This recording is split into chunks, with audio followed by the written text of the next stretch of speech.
What do great performers, such as athletes or musicians, have in common? Is it pure talent? I think there's a lot more to it. For a long time, I believed that everyone was born with predetermined abilities, stable traits which one could not necessarily do anything to improve upon. As an aspiring musician of the piano, drums, electric guitar, and trumpet, I would watch successful artists on TV and think to myself that the reason they achieved such great success was entirely due to natural talent.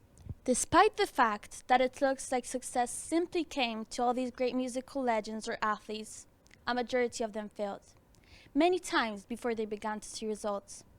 Their determination to push on and learn from failures is a key element in accomplishing peak performance. Your willingness to put in the time and energy into achieving your goals, as well as the belief, and here I emphasize, belief that elevated effort increases your chances of success, are critical mindsets required for achievement in the face of challenges. What separates good performers from the exceptional is the belief part of mental fortitude. This is a key ingredient that all these great musical legends or athletes share.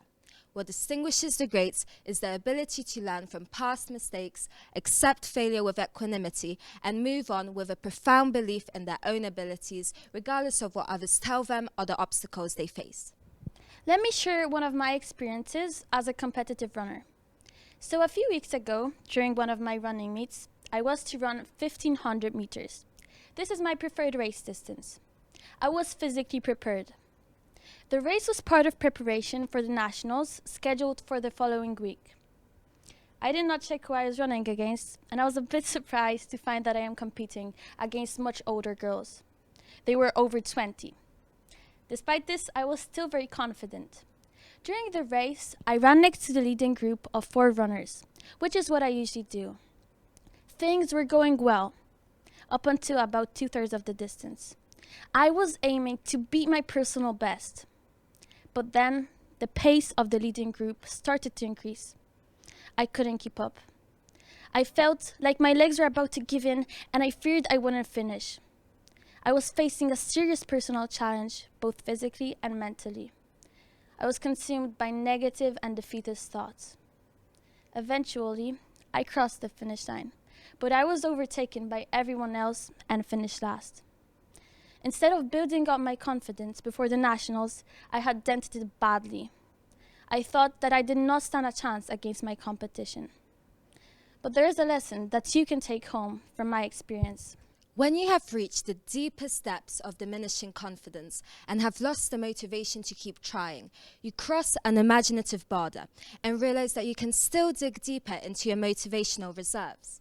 You tap into your internal reserve of mental fortitude in order to increase your chances of triumphing over your challenge. Here, the perseverance part of your mental fortitude becomes essential to success. The degree to which you persevere depends on how badly you want to succeed, in the face of all the hurdles you have to clear in order to reach your goal.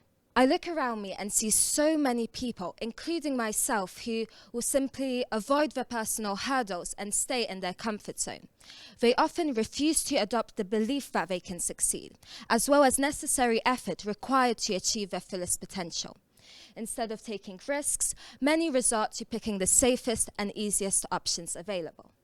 And it is no surprise that in a world where there is no guaranteed route to success, people are afraid to do what they love, to pursue their dreams and do things on their own terms. They believe that life should be predictable and easy. But what they often forget is that life is not fair. Part of mental fortitude is accepting this fact. By doing so, you prepare your mind for the challenges that life will throw at you. You begin to stop seeing failure as a reason to quit. Instead, you adopt the self-belief necessary to fuel your persistence in the face of adversity. To paraphrase one of my all-time favorite musicians, David Bowie, if you feel comfortable in the field you are working in, you're likely working in the wrong area. In other words, when you walk into the sea, you always want to step into the water slightly further than where you feel safe, to a point where you're just barely touching the ground. At this point, as you step out of your comfort zone, something magical starts to happen. You awaken your inner reserves of self-belief, you fire up your positive thoughts, you fuel your energy, effort, and persevere towards your goal despite any discomfort. In endurance sports, this discomfort means physical pain. When you race, you need to know and accept the pain you are sure to experience. You need to embrace it, otherwise it will be hard to tolerate. If you expect it and are ready to accept it, you're much more likely to move past it. Don't hope that it's going to be easier, or that you won't experience the same amount of pain as you did on your last attempt. According to research, embracing the pain increases performance by around 15% and decreases perceived effort by around 55%. When you have pushed yourself beyond your limits of your motivation through your strength and mental fortitude, you begin to appreciate a vista of new possibilities. At the same time, you revel in profound new discoveries about your capability, a refreshed self-belief in your potential, and a renewed self-respect in what you can achieve. Our survival brains are programmed to keep us safe and protect us from negative feelings involved with suffering. Whenever these feelings faced me during my race, my mind would continue to coax me by whispering, "Stop, don't do this. The distance is too long. They are going too fast. I can't do this." These thoughts started filling my mind, and I was initially their slave. But in the end, I was able to push through this negative fortitude with revitalized belief, pain tolerance, and effort. A major shortcoming of many people is the lack of understanding of delayed gratification. This involves the ability to resist the temptation of immediate returns in the hope of obtaining a better reward in the long term. Most people have this concept of success in which it grows linearly.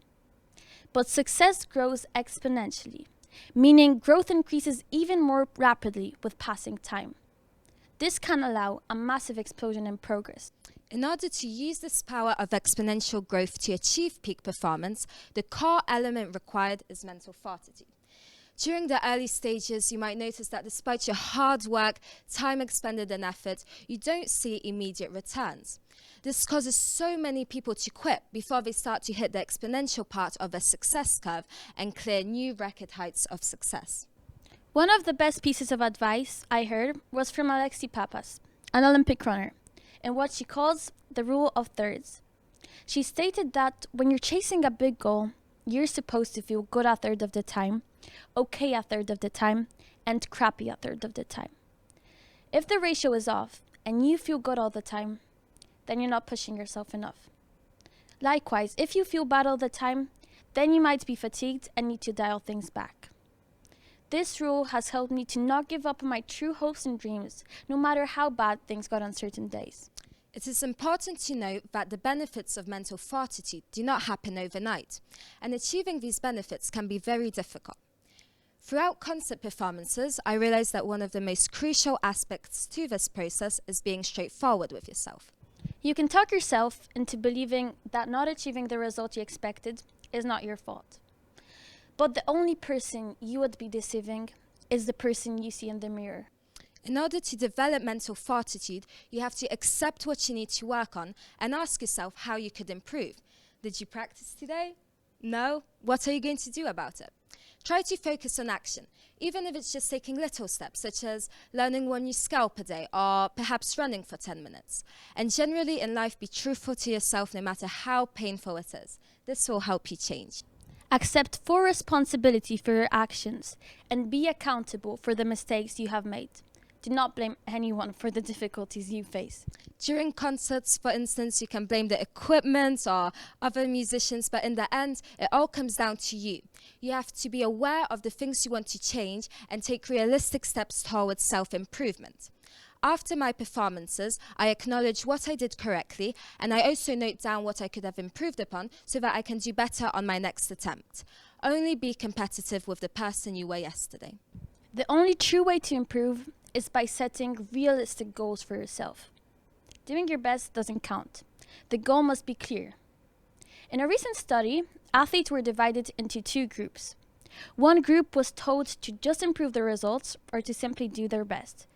The other was given a goal during each training session, and it was this one that did much better. All your passion and belief must be channeled into your pursuits, whether it's in music or running or anything else.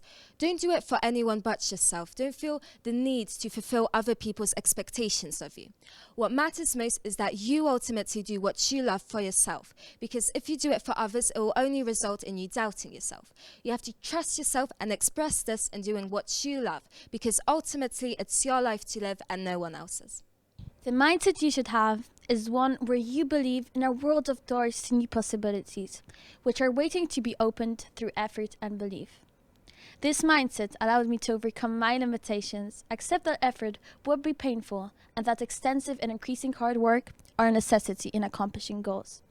This helped me achieve 6th place during the internationals despite my failure a mere week before. Music and sports are just examples where mental fortitude is of great importance, but it can also be directly translated into life in general. You are on a constant journey of self-improvement. Set a course and a goal for yourself and fire your internal rocket to launch yourself to success. Mental fortitude gives you an advantage and unbelievable power, which makes anything possible, but it is also a long and often very difficult process. We invite you all on this incredible journey of self-discovery. Thank you.